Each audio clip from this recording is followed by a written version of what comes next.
നവീന്റെ അവിടെ ബോധം കെട്ട് വീണ സമയത്ത് താങ്ങിയെടുക്കാൻ അവളുടെ കൈകളുണ്ടായി. കൃഷ്ണമോളോട് വ്യക്തമായിട്ട് സംസാരിച്ചോ? സംസാരിച്ചു.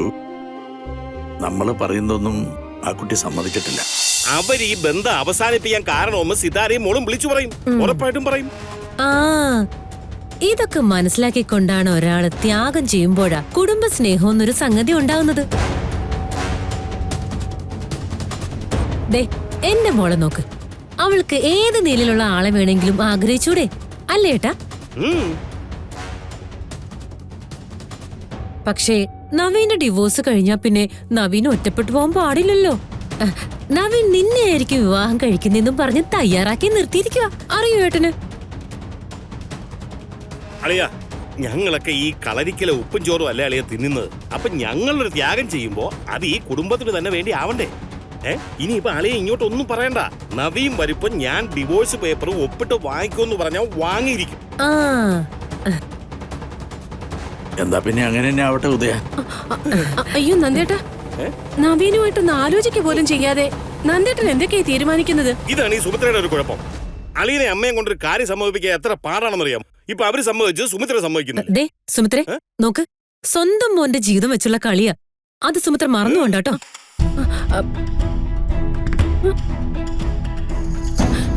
നന്ദേട്ടാ, എങ്ങനെയുണ്ട് നിർമ്മലേ? ആ പ്രശ്നം തീർന്നില്ലേ? ഞാൻ പണ്ടേ നിങ്ങളോട് പറയാറില്ലേ, നട്ടലൊന്നും വേണ്ട, നട്ടലിന്റെ സ്ഥാനത്ത് ഒരു വാഴപ്പിണ്ടിയെങ്കിലും ഉണ്ടെന്ന് കാണിച്ചാ മതിന്ന്. നിങ്ങൾക്ക് ഇച്ചിരി ഗൗരവൊക്കെ കിട്ടുമെന്ന് ഇപ്പൊ മനസ്സിലായോ?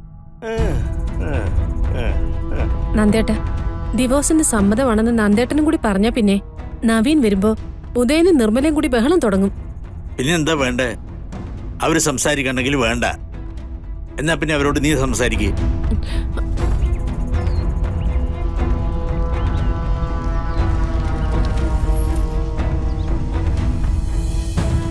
ആ നവീന്റെ കാറ് വന്നു, നീ അവരോട് സംസാരിക്കേ. അതെ, നിങ്ങൾ എന്തിനാ ഇങ്ങനെ വെറുതെ നോയിക്കൊണ്ടിരിക്കുന്നത്? ഇപ്പൊ നമുക്ക് സംസാരിക്കാനുള്ള ലൈസൻസ് കിട്ടിയില്ലേ? വാ, ഓ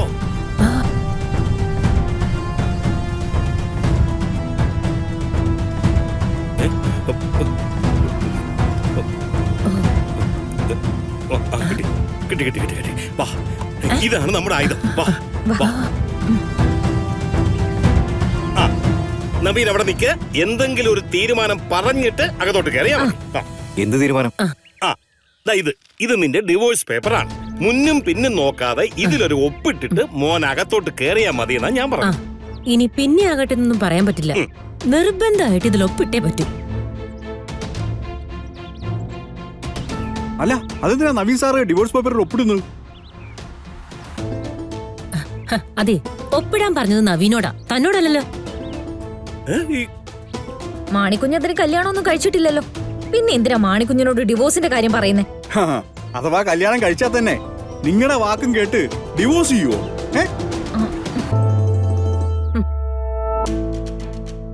അതെ, വിഷയത്തിൽ നിന്ന് തെന്നി മാറാതെ നവീൻ ഇത് ഒപ്പിട്. എടാ, നിന്റെ അമ്മാവനെ പറയുന്നു ഒപ്പിടാൻ.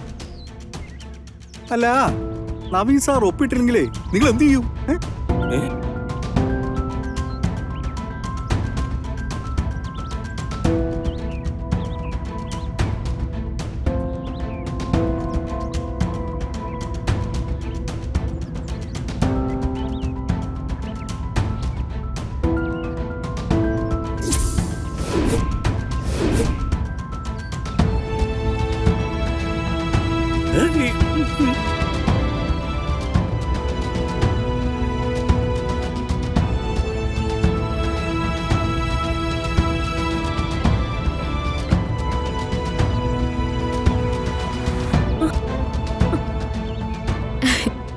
ഗാഥമോളെ, അമ്മേ മോളെ,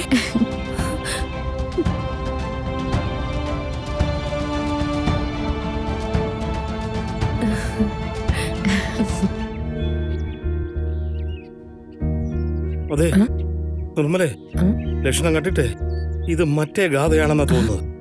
എവിടെയോ പോയി അവളെ സംഘടിപ്പിച്ച് ഒപ്പിച്ചോണ്ട് വന്നിരിക്കുക അവൻ. അതെ, നവീൻ വേണമെങ്കിൽ അകത്ത് കയറിക്കും, ഇവളകത്ത് കയറാൻ പറ്റത്തില്ല. എന്താ കാര്യം? ഇവളെ ഒറിജിനൽ അല്ല, ഡ്യൂപ്ലിക്കേറ്റാ. ആ, ആ ഇതെന്തോന്നോ സാറേ, സാറത്തിന് ഇതൊക്കെ കേട്ട് നിൽക്കുന്നേ? അതെ, അവനതിനുള്ള കാര്യം ഉണ്ടായിട്ട്.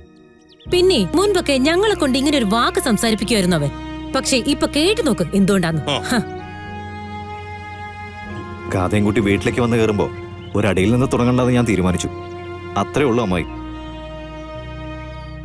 എന്റെ പൊന്നു മക്കളെ, ഇവരുടെ ഈ ഭ്രാന്ത് തീർന്ന് നോക്കി നിന്നാലേ നമുക്കകത്തേക്ക് കയറാൻ പറ്റില്ല. നിങ്ങൾ ഇങ്ങോട്ട് വന്നേ. വാ.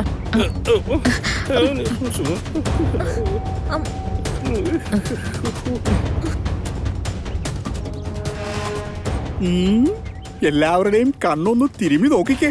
ആ കാണുന്ന കാഴ്ച സത്യം തന്നെയാണോന്ന് നമുക്കൊന്ന് ഉറപ്പ് വരുത്തണ്ടേ?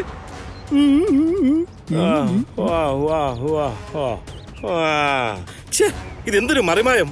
കാര്യങ്ങൾ ഓരോന്നൊന്നും വ്യക്തമായിട്ട് ഒത്തു വന്നതായിരുന്നു. അപ്പോഴാണ് അവൾ കുറ്റിയും പറിച്ചുകൊണ്ട് വീണ്ടും വന്നത്.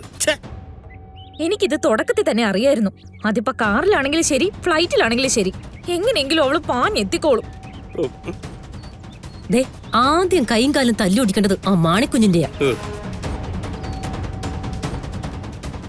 ഗാഥയെന്നൊരുത്തിയെ ലോകത്ത് എവിടെ കാണാതെ പോയാലും കണ്ടുപിടിച്ചോണ്ട് വരുന്നത് ഇവനൊരുത്തനാ. മാണിക്കുഞ്ഞ്. അവൻ മാണിക്കുഞ്ഞല്ല, അവൻ മാരണക്കുഞ്ഞാണ്. മാരണക്കുഞ്ഞ് വച്ചിട്ടുണ്ടേ അവന്.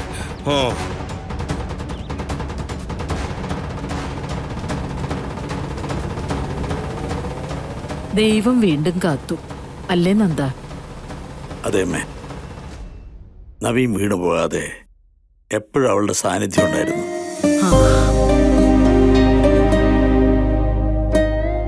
ഇന്ന് തന്നെ നോക്ക്, ഞാനും മാണിക്കുഞ്ഞും എത്രയോ സ്ഥലത്ത് അവളെ തിരക്കി നടന്നു.